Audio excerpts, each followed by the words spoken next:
வணக்கம் மக்களே. இன்னைக்கு எல்லாரும் எதிர்பார்த்த அருணோட ஹார்லி குவீனும் ஈரோடு மகேஷும் உள்ள வந்தாங்க. அவங்க உள்ள வரும்போது டெடி படத்துல இருந்து எந்த நண்பிய சாங் போச்சு.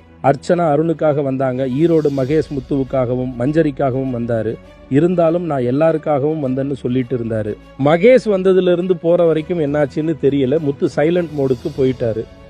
மகேஷ் எல்லாரையும் ஃபன் பண்ணி கலாய்ச்சிட்டு இருந்தாரு. அருணும் அர்ச்சனாவும் அப்பப்போ உள்ள வந்துட்டு மறுபடியும் கார்டன் ஏரியாவில் போய் உட்காந்து பேசிட்டு இருந்தாங்க. அதையும் மகேஷ் கலாய்ச்சி ஃபன் பண்ணிட்டு இருந்தாரு. அர்ச்சனாவும் அருணும் கார்டன் ஏரியாவில் உட்காந்து பயங்கர ரொமான்டிக்கா பேசிட்டு இருந்தாங்க. அர்ச்சனா போற வரைக்கும் அருணை பிரியவே இல்லை. அருணும் அர்ச்சனாவை வச்ச கண்ணு வாங்காம பார்த்துக்கிட்டே இருந்தாரு. அர்ச்சனா அருணுக்கு சில அட்வைஸ் கொடுத்தாங்க. நீ நல்லா விளையாடிட்டு இருக்க, அப்படியே விளையாடு, எப்பவும் பாசிட்டிவா இரு, யார் எது சொன்னாலும் நீ லோவாக கூடாது, அப்படி லோவான நான் டிவியவே உடைச்சிடவன்னு அருணை மிரட்டிட்டு போயிருக்காங்க. அர்ச்சனா யார் மேலேயாவது முரண்பாடு வைப்பாங்கன்னு நம்ம எதிர்பார்த்தோம். ஆனா ஒவ்வொரு கண்டஸ்டன்ஸ் பத்தியும் பயங்கர பாசிட்டிவா பேசிட்டு போனாங்க. அவங்க பேச்சிலேயே ஒவ்வொரு கண்டஸ்டன்ஸும் விழுந்துட்டாங்கன்னு சொல்லலாம். அர்ச்சனா போனதுக்கு அப்புறம் எல்லாரும் அவங்கள புகழ்ந்து தள்ளிட்டாங்க. அர்ச்சனா முத்துக்கிட்ட பேசும்போது அருணையும் முத்துவையும் குறிப்பிட்டு, நீங்க ரெண்டு பேரும் அங்காளி பங்காளிங்களா, இது தெரிஞ்சதுக்கு அப்புறம் நீங்க ரெண்டு பேரும் சண்டை போட்ட வீடியோவை நான் பார்த்து சிரிச்சேன்னு சொன்னது. அவங்க பிக்பாஸ் வீட்டுக்குள்ள நடந்த பிரச்சனைகளை பெருசா எடுத்துக்கலன்னு தோணுச்சு.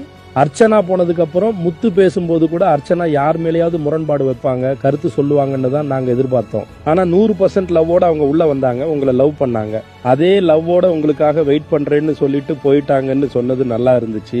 எல்லாரும் கேட்டுக்கிட்டதால அர்ச்சனா அருணுக்காக ஒரு பாட்டு பாடினாங்க.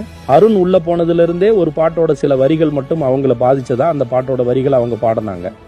சந்தித்தோமே கனாக்களில் சில முறையா பல முறையான்னு அந்த பாட்டை அர்ச்சனா பாட எல்லாரும் ரசிச்சாங்க. அருண் அர்ச்சனா பாடினதவே கண்ணிமைக்காம பார்த்துட்டே இருந்தாரு. அவங்க அந்த பாட்டை முடிக்கும் போது அவர் அழுதுட்டாரு. அவங்க முடிச்சுட்டு போகும்போது டோர் க்ளோஸ் ஆனதுக்கு அப்புறம் கூட அருணும் அர்ச்சனாவும் மாத்தி ஐ லவ் யூ சொல்லிட்டு இருந்தாங்க.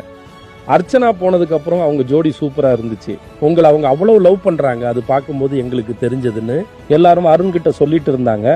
அதுலயும் ராணுவ ஒருபடி மேல போய், நான் யாருக்கும் இப்படி சொன்னதில்லை, உங்களுக்கு தான் ஃபர்ஸ்ட் சொல்றேன், நீங்க ரெண்டு பேரும் 100 வருஷம் இப்படியே சந்தோஷமா இருக்கணும்னு சொன்னாரு. அர்ச்சனா போனதுக்கு அப்புறம் கடைசியா அருண் பண்ணாரு பாருங்க ஒரு வேலை, அதுதான் இவங்க லவ்வோட ஹைலைட்டு. அர்ச்சனா குடிச்சு வச்சுட்டு போன காஃபி கப்ல இருந்த கடைசி சொட்டு காஃபியை குடிச்சாரு பாருங்க. அங்க இருக்கு அவரோட அந்த உண்மையான லவ். அவர் அர்ச்சனாவை அந்த அளவுக்கு லவ் பண்றாருன்னு பார்க்கும் போதே தெரிஞ்சது.